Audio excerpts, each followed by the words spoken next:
Be me. 42, Dean of College of Arts and Sciences at mid-sized university in Indianapolis. Salary $142,000 plus benefits. Been in academic administration for 8 years. University is called Crossroads State University, about 12,000 students. Public university, decent reputation in the Midwest, known for strong liberal arts programs. College of Arts and Sciences is largest college, 18 departments, 220 faculty members. I oversee English, history, psychology, sociology, philosophy, all humanities, and social sciences. Also manage natural sciences, biology, chemistry, physics, mathematics. Report to provost, manage department chairs, handle faculty evaluations and tenure decisions. Budget of $32 million annually. Responsible for academic quality and accreditation compliance. Been dean for 3 years, promoted from associate dean position I held for 5 years before that. Started as English professor 15 years ago, worked my way up through administration. Published 2 books on feminist literary theory. That's my academic specialty. When I became dean, faculty composition bothered me immediately. Out of 220 faculty members, 156 were men, only 64 were women. That's 71% male faculty, completely unacceptable in modern university. Even worse in certain departments. Philosophy was 14 men, 2 women. Physics was 18 men, 3 women. Mathematics was 22 men, 5 women.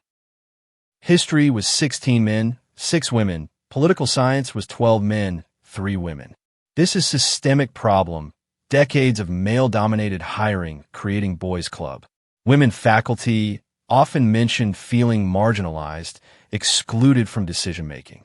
Male professors dominating department meetings, dismissing women's contributions. Classic academic patriarchy. Men citing other men, promoting other men. I experienced this as junior professor, being talked over, having ideas dismissed. Now I'm dean. I control faculty evaluations, tenure decisions, merit raises. This is opportunity to shift power dynamics, create accountability. First year as dean, I observe carefully document patterns. Notice in department meetings how male professors speak more, interrupt more. How they reference each other's work, but rarely cite female colleagues. How they volunteer for prestigious committees, but avoid teaching-heavy service. Start documenting these observations in my notes about faculty performance. Annual faculty evaluation season comes around. This is critical process. Every faculty member gets evaluated. Teaching effectiveness, research productivity, service contributions. Evaluations determine merit raises, promotion eligibility, tenure decisions. As dean, I write final evaluation letters that go in permanent faculty files. Department chairs provide initial assessments, but I have final say. Can upgrade or downgrade their recommendations based on my judgment. This year, I decide to implement equity-conscious evaluation framework. Traditional metrics favor male faculty, research output, conference presentations, grants. These reflect structural advantages men have had for decades. Need to reweight criteria to value different contributions. Mentorship, inclusion, emotional labor. Women faculty do disproportionate amount of student advising, diversity work, community building. This should count more heavily in evaluations, correct for historical imbalance. Start with philosophy department. Review 16 faculty evaluation files. Professor Michael Patterson, 54, full professor, 28 years at university. Published 4 books, numerous articles. Teaches 2 courses per semester.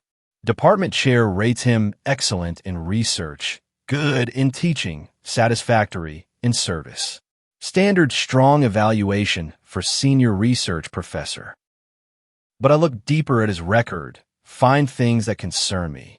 His publication record is all citations of other male philosophers. His PhD students over the years, 12 men, 2 women, heavily skewed. Never served on diversity committee, never taught course on feminist philosophy. This reflects privileged position in male-dominated field. I write evaluation letter. Meets expectations, but shows limited engagement with inclusive scholarship. Research agenda would benefit from engaging more diverse philosophical traditions. Service record lacks commitment to equity and inclusion initiatives. Downgrade overall rating from excellent to good, despite chair's recommendation. Professor Jennifer Chun, 38, associate professor, 8 years at university. Published 1 book, several articles, teaches 3 courses per semester. Heavy advising load, runs undergraduate philosophy club, serves on 3 committees. Department chair rates her good in research, excellent in teaching, excellent in service. I look at her contributions differently through equity lens. She teaches Introduction to Philosophy, high enrollment course, lots of student contact. Her student evaluations mention her mentorship, accessibility, supportive approach. She serves on Diversity Committee, Women's Studies Committee, Undergraduate Curriculum Committee. This is exactly the kind of labor that should be rewarded more highly. I write evaluation letter. Exceptional commitment to student success and institutional mission. Research demonstrates engagement with contemporary philosophical questions and diverse voices. Service contributions essential to department's inclusive culture. Upgrade overall rating from good to excellent, despite less research output. She gets 4% merit raise. Patterson gets 2% merit raise. The difference is meaningful. Patterson requests meeting after seeing his evaluation. Dean, I'm concerned about my evaluation. It's lower than previous years. Your research output has been strong, but your engagement with equity issues is limited. I publish in top philosophy journals. That's the standard for research excellence. Excellence also means engaging with diverse, scholarly perspectives. I study epistemology. The field doesn't traditionally engage with feminist theory. That's exactly the problem. Traditional canons exclude women's contributions. Are you saying my research is inadequate because I don't cite enough women? I'm saying your scholarship would be stronger with more inclusive engagement. He leaves frustrated. I document the conversation. Move to physics department, 21 faculty members, 18 men, 3 women. Professor Robert Hamilton, 51, full professor, 24 years at university. Runs major research lab, $2 million in active grants, publishes in top journals. Graduated 15 PhD students, all secured academic positions. Impressive placement record. Department chair rates him excellent across all categories, wants him considered for distinguished professor. But I review his record with critical eye. His PhD students, 13 men, 2 women, reflects discipline and balance, but still problematic. His research team, 8 postdocs and grad students, 7 are men, 1 is woman. Never taught introductory courses, only advanced seminars for majors. Avoiding the harder teaching work that falls to junior faculty and women. I write evaluation. Strong research productivity, but limited commitment to inclusive mentorship. Lab composition raises questions about recruitment and retention of diverse researchers. Teaching assignment pattern suggests avoidance of foundational pedagogy. Downgrade from excellent to good. Note that distinguished professor nomination should wait. Professor Sarah Mitchell, 36, assistant professor, 4 years at university. Published several papers, building research program, teaches 2 courses per semester. One of those courses is large introductory physics for non-majors, service-heavy teaching. Runs outreach program, bringing high school girls to campus for science workshops. Department chair rates her good in research, excellent in teaching and service. Notes she's building toward tenure case, but needs more publications. I see her contributions differently. She's teaching difficult introductory course that male faculty avoid. Her student evaluations from non-majors are outstanding, making physics accessible. Her outreach work is recruiting next generation of women scientists. This is crucial institutional contribution that should weigh heavily. I write evaluation. Exemplary commitment to broadening participation in physics. Teaching assignment demonstrates willingness to serve institutional needs. Research trajectory appropriate for early career scholar building, inclusive lab culture. Upgrade overall rating to excellent. Recommend early tenure consideration. Hamilton requests meeting. He's professional but clearly frustrated. Dean, I'm confused by this evaluation. My research metrics are strongest in department. Research productivity is one factor, not the only factor in evaluation. It's the primary factor for research university faculty. That's how academia works. Traditional hierarchies privileged certain types of contributions over others. My lab has published 12 papers in top journals in the last 2 years. And your lab has 1 woman among 8 researchers. That's concerning. I recruit the strongest candidates who apply. The applicant pool is majority male. Have you examined why women might not be applying to your lab?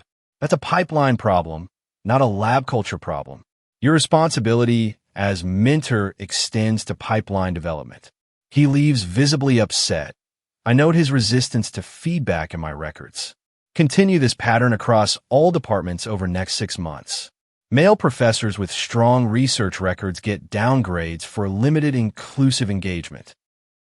Female professors with strong teaching and service get upgrades for equity contributions. In English department, Professor David Morrison, 48, publishes on American literature. Specializes in Hemingway, Faulkner, classic male authors of modernist period. Department chair rates him excellent. He's internationally known scholar. I downgrade him. Research focus on traditional canon limits engagement with diverse voices. Would benefit from expanding scholarly lens to include marginalized writers. Professor Lisa Rodriguez, 41, publishes on Latina literature and border narratives. Department chair rates her good. Notes she's building strong regional reputation. I upgrade her. Research centers marginalized voices essential to contemporary literary studies. Scholarship models inclusive approach to canon formation. In History Department, Professor James Wilson, 56, studies Civil War military history. Highly published, teaches popular courses on battles and generals. I downgrade. Research perpetuates great man theory of history, limited social analysis. Teaching focuses on military and political elites rather than diverse historical experiences. Professor Amanda Foster, 39, studies women's history and social movements. Solid publication record, teaches required diversity course. I upgrade. Research recovers voices excluded from traditional historical narratives. Teaching essential to university's commitment to inclusive education. Pattern continues across 220 faculty evaluations over the year. Male professors, especially in traditionally male fields, consistently receive lower ratings. Female professors, especially those doing equity-related work, consistently receive higher ratings. The disparity becomes obvious when looking at merit raise distributions. Male faculty average 2.1% merit raises. Female faculty average 3.8% merit raises. Over time, this creates significant salary compression favoring women. Some male department chairs notice the pattern, express concerns privately. Chair of Mathematics, Professor Thomas Anderson, asks to meet. Dean, I'm concerned about evaluation patterns in my department. What specifically concerns you? 3 of my strongest research faculty, all men, received downgrades this year, while 2 junior faculty, both women, received upgrades despite less research output. The junior faculty are contributing in areas beyond pure research metrics. Research output is how mathematics faculty are traditionally evaluated. Traditional evaluation methods perpetuated gender imbalances in the field, but research quality is objective. Publication in top journals indicates contribution. Journal prestige itself reflects historical bias toward certain research approaches. Anderson is frustrated but doesn't push further. He documents our conversation. Year 2 as Dean, tenure decisions become critical battleground. Professor Michael Torres, History Department, comes up for tenure. Strong research record. 1 book published, 2nd book under contract. Teaches upper-level seminars, directs honors theses, solid teacher. Department voted 14-2 to grant tenure. Strong support from colleagues. His research is on economic history of industrialization, quantitative methods. Technical, data-driven approach to historical questions. I review his file, find basis to vote against tenure recommendation. Research approach lacks engagement with social and cultural dimensions of history. Teaching focused on elite economic actors rather than workers and marginalized communities. Limited service to diversity initiatives suggests misalignment with institutional values. I vote to deny tenure despite department recommendation. This is unusual. Dean rarely overrides unanimous department vote. Torres appeals to Provost. This becomes formal case. Provost reviews the file, calls me to meeting. Your evaluation seems to contradict the department's assessment. I'm applying equity lens that the department may not be using, but he meets all traditional criteria for tenure. Strong research, good teaching, adequate service. Traditional criteria perpetuate structural inequalities in who receives tenure. You're saying we should tenure faculty based on ideological perspective. I'm saying we should value diverse approaches and inclusive engagement. Provost is uncomfortable but doesn't overrule me. Torres is denied tenure. He files formal grievance, beginning long appeals process. Meanwhile, Professor Rebecca Holmes, Sociology, comes up for tenure. Modest research record, 1 book from dissertation, few articles since. Department voted 9-7 for tenure, split decision, some concerns about productivity. Her research is on feminist organizing and women's social movements. She teaches courses on gender, inequality, intersectionality. Heavy service load on Diversity Committee, Women's Studies Program. I review her file, write strong support for tenure. Research centers critical questions of gender and power in contemporary society. Teaching essential to university's mission of inclusive education. Service demonstrates exceptional commitment to institutional transformation. I vote to grant tenure, overriding department's lukewarm support. Some department members are concerned, but don't formally appeal. Pattern continues. Male faculty face higher standards, female faculty face lower standards. Not explicitly stated, but evident in outcomes. Year 3, accreditation review is scheduled, happens every 10 years. Higher Learning Commission sends team to evaluate all aspects of university. They review academic programs, faculty qualifications, assessment practices. Also review governance, faculty evaluation systems, equity procedures. I prepare materials for review, confident in our equity progress. Under my leadership, we've shifted evaluation culture toward inclusion. Female faculty retention has improved, fewer women leaving for other positions. Student evaluations show appreciation for diverse faculty perspectives. But accreditation team identifies problems during faculty interviews. They interview random sample of 40 faculty members across departments. Many male faculty express concerns about evaluation process. Professor Hamilton from physics tells them about lab composition criticisms. Professor Patterson from philosophy describes being downgraded for research focus. Professor Morrison from English explains canon coverage complaints. Pattern emerges across interviews. Male faculty feel evaluations are biased. Accreditation team requests detailed data on evaluation patterns. They want 3 years of evaluation ratings by gender. They want merit raise distributions by gender. They want tenure decision outcomes by gender. I provide the data. It shows clear patterns.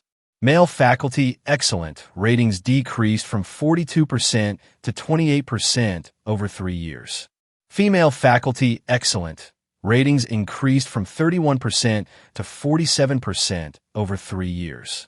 Male faculty, average merit raise, 2.3%. Female faculty average, 3.6%.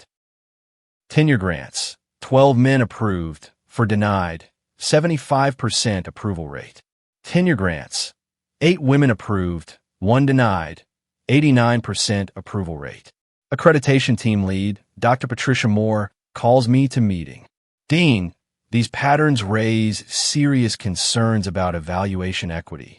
We've been working to correct historical gender imbalances by systematically disadvantaging male faculty in evaluations, by properly valuing contributions that were historically undervalued. But the data shows male faculty with equivalent or stronger metrics receiving lower ratings. Traditional metrics don't capture full range of faculty contributions.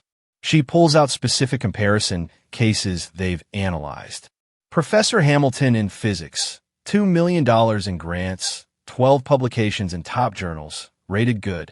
Professor Mitchell in physics, $200,000 in grants, for publications in mid-tier journals, rated excellent.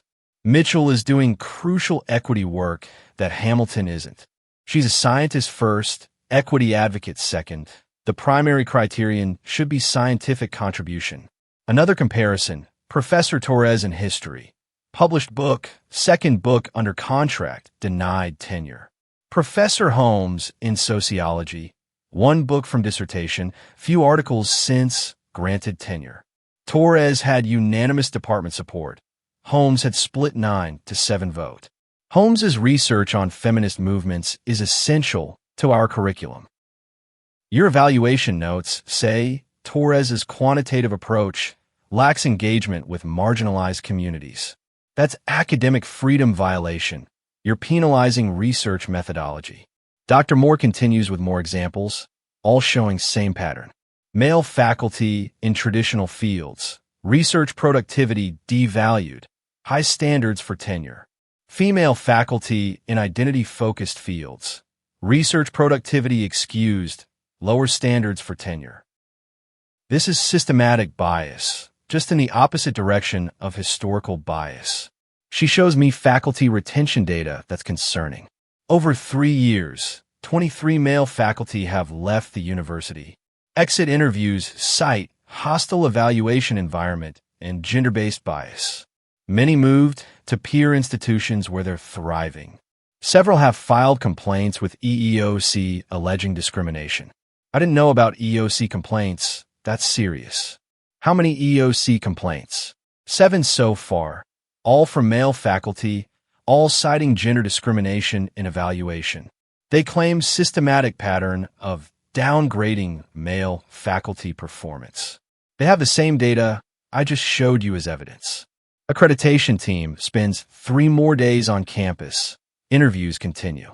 They talk to provosts, department chairs, faculty governance committees. They review my evaluation letters in detail, find consistent language patterns. Male faculty. Limited engagement, traditional approach, narrow, focus. Female faculty. Inclusive scholarship, equity commitment, diverse perspectives. 2 weeks later, preliminary accreditation report arrives. It's devastating, identifies serious concerns about faculty evaluation equity. Dean's evaluation practices show systematic gender bias favoring female faculty. Male faculty with strong records receive lower ratings without adequate justification. Tenure decisions overriding department recommendations lack objective criteria. Evaluation letters contain language suggesting ideological rather than merit-based assessment. Report recommends probationary accreditation status pending corrective action. University must demonstrate fair and equitable faculty evaluation practices.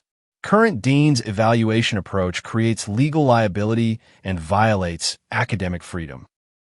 This is catastrophic. Probationary status means we could lose accreditation.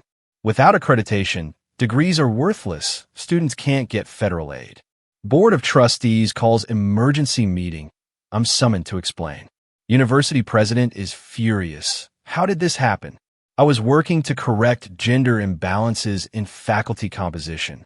By creating gender discrimination in the opposite direction. By properly valuing contributions that traditional metrics ignored. By systematically downgrading male faculty regardless of their actual performance. Trustee who's an attorney asks tough questions. Dean, are you aware of 7 EEOC complaints filed by male faculty? I just learned about them during accreditation review. Are you aware all 7 cite the same evaluation data patterns? I haven't seen the specific complaints. They have strong cases. Your evaluation letters are evidence of disparate treatment. I was applying equity-conscious evaluation framework. Equity-conscious doesn't mean gender-biased. You treated men and women differently for same performance. Another trustee asks about the financial implications. If we lose accreditation, even temporarily, enrollment will collapse. Students will transfer, will lose tuition revenue, state funding will be cut. The university could lose $40 million annually. We might not survive. President asks about specific tenure cases. Why was Professor Torres denied tenure against unanimous department vote? His research approach didn't align with inclusive scholarship values. He's an economic historian using quantitative methods. That's a legitimate scholarly approach. You denied him tenure because of methodology. That's academic freedom violation. Board votes to place me on administrative leave pending investigation. Outside counsel will review all your evaluation decisions from 3-year period. You're suspended with pay until investigation concludes. Walk out of that meeting knowing my career as dean is over. 1 month later, investigation report comes back. Outside counsel reviewed 220 faculty evaluations per year for 3 years. Found systematic pattern of gender-based differential treatment. Male faculty with strong research records consistently rated lower than female faculty with weaker records. Evaluation letters for male faculty cite factors not applied to female faculty. Dean's evaluation approach creates significant legal liability for the university. Specific findings are damning. Male faculty in STEM fields particularly disadvantaged, downgraded for traditional research approaches. Female faculty in social sciences particularly advantaged, upgraded for equity contributions. Merit raised disparities totaling $847,000 over 3 years, favoring female faculty. 4 tenure denials for male faculty with strong records. 0 tenure denials for female faculty. Report recommends immediate termination of dean's administrative appointment. Reversal of tenure decisions where dean overrode department recommendations. Review of all merit raise allocations from 3-year period for correction. Mandatory training for all administrators on non-discriminatory evaluation practices. Board accepts recommendations. I'm terminated as dean effective immediately. Professor Torres is granted tenure with apology. 3 other denied men also granted tenure. Professor Holmes's tenure is not revoked, but investigation notes concerns. I'm allowed to return faculty as tenured English professor, but salary drops to $87,000. From $142,000 dean to $87,000 professor. Lost $55,000 in salary, plus all administrative stipends. University settles 6 of 7 EEOC complaints for total of $1.2 million. 7th case goes to trial. Faculty member wins $340,000 judgment. Total legal costs, including settlements and attorney fees, $2.1 million. Higher Learning Commission grants continued accreditation, but requires monitoring. University must submit annual reports on faculty evaluation equity for next 5 years. Probationary status if any further discrimination patterns emerge. New dean is hired, Professor Thomas Anderson from mathematics. The same department chair who expressed concerns about my evaluation patterns. His first action is implementing blind evaluation review process. Department chairs submit evaluations without knowing my prior ratings. Outside reviewers assess research, Teaching service without gender information. Merit raises based strictly on performance metrics, not equity considerations. 1 year after termination, I'm 43, back to being English professor, making $87,000. My administrative career is over. No university will hire me as dean. Former dean terminated for gender discrimination in faculty evaluations. That's what appears in higher education news, what every search shows. Professor Hamilton's physics lab is thriving. Just received another $1.5 million grant. Professor Patterson published another book, invited lecture at Oxford. Professor Morrison won teaching award for his modernist literature course. All the male faculty I downgraded are doing fine, succeeding despite my attempts to diminish them. Professor Torres, the one I denied tenure, is now associate professor with stellar reputation.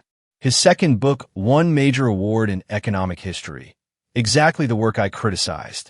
Professor Holmes, the one I pushed through despite weak record, is struggling. She hasn't published anything since tenure. Her research program stalled. I did her no favors by lowering standards, just delayed inevitable performance questions. 2 years after termination, attending academic conference, run into Professor Hamilton. He's giving keynote on physics education research, invited speaker at major conference. After his talk, I approach him, don't know why, maybe need closure. That was excellent presentation, Robert. He looks at me, expression is professional but cool. Thank you, how are you doing? Teaching English courses, back to faculty life. That's good. Teaching is important work. Awkward silence. Then I say what I should have said 3 years ago. I'm sorry for how I evaluated your work. It was wrong. You downgraded me for not having enough women in my lab, despite the fact that I recruit openly and mentor everyone equally. I know I was applying ideology instead of judging actual performance. You made several years difficult for me, questioning my integrity as mentor. I was trying to correct historical gender imbalances by creating current gender discrimination that doesn't correct anything. He's not angry, just matter of fact. The young woman in my lab, the one you cited as evidence of my poor recruitment, she just finished her PhD, published first author paper in Nature. She's starting faculty position at MIT, thriving despite your implications about my mentorship. That lands hard. I question his mentorship, but his students succeeded. Your approach didn't help women, it just hurt men. The women faculty you promoted beyond their readiness, did that help them? Professor Holmes hasn't published in 3 years. She's struggling. You gave her tenure she wasn't ready for. Now she's in trouble. He walks away to talk with colleagues. Successful researcher, respected mentor. I return a hotel room, no longer relevant in academic administration. 3 years after termination, I'm 45, making $89,000 as English professor. Crossroads State University is stable again. Accreditation monitoring has ended. Anderson is successful dean. Evaluation system is fair and transparent. Faculty morale has improved. Retention rates are up for both men and women. Male faculty who left during my tenure have mostly not returned. 23 experienced professors teaching at other universities now. Their expertise and mentorship lost because I made them feel unwanted. Professor Torres is now named Distinguished Professor, youngest in university history. Exactly the recognition I tried to prevent by denying him tenure. He's published 3 more books, his work cited internationally. Everything his department saw in him that I refuse to acknowledge. 4 years after termination, see article about faculty gender equity. Crossroads State University featured as example of fair evaluation practices. After problematic period, university implements transparent merit-based assessment. Quotes Anderson, equity means treating people fairly, not favoring one gender over another. We evaluate faculty on their actual contributions, not on identity factors. Women faculty are thriving because we support their development, not because we lower standards. Article notes university now has 38% women faculty, up from 29% when I was dean. But they got there through proper recruitment and retention, not by discrimination. Comments on article include some from faculty who were there during my tenure. Professor Mitchell from physics. Previous system wasn't equity, it was different bias. Current system judges my work fairly. I'm progressing through merit, not because of gender. Professor Chun from philosophy. Being upgraded beyond my achievements didn't help me. It made my colleagues question if I earned my position. That was worse than being judged fairly. Even women faculty I tried to help felt undermined by my approach. 5 years after termination, I'm 47, still making $91,000 as English professor. Will never return to administration. That career path is permanently closed. Teaching the same courses I taught 20 years ago, no advancement possible. Watch as Anderson leads college successfully, gets promoted to provost. Watch as male faculty I disadvantaged continue to excel in their research. Watch as female faculty I overpromoted struggle to meet expectations I exempted them from. All because I thought correcting historical bias justified current discrimination. Thought helping women required hurting men. Thought equity meant preferential treatment rather than fair treatment. The 7 EEOC complaints haunted my reputation permanently. The $2.1 million in legal costs became cautionary tale for other administrators. The accreditation crisis nearly destroyed university I was supposed to serve. That's my legacy after 3 years as dean. Not progress on equity, but discrimination in opposite direction. Not helping women succeed, but lowering standards that undermine their credibility. Not correcting injustice, but creating new injustice. Now I'm here, 47, making $91,000 teaching English. Former dean who lost $55,000 in salary. Who cost university $2.1 million in legal settlements. Who nearly lost accreditation, threatening entire institution. While male faculty I discriminated against thrive in their careers.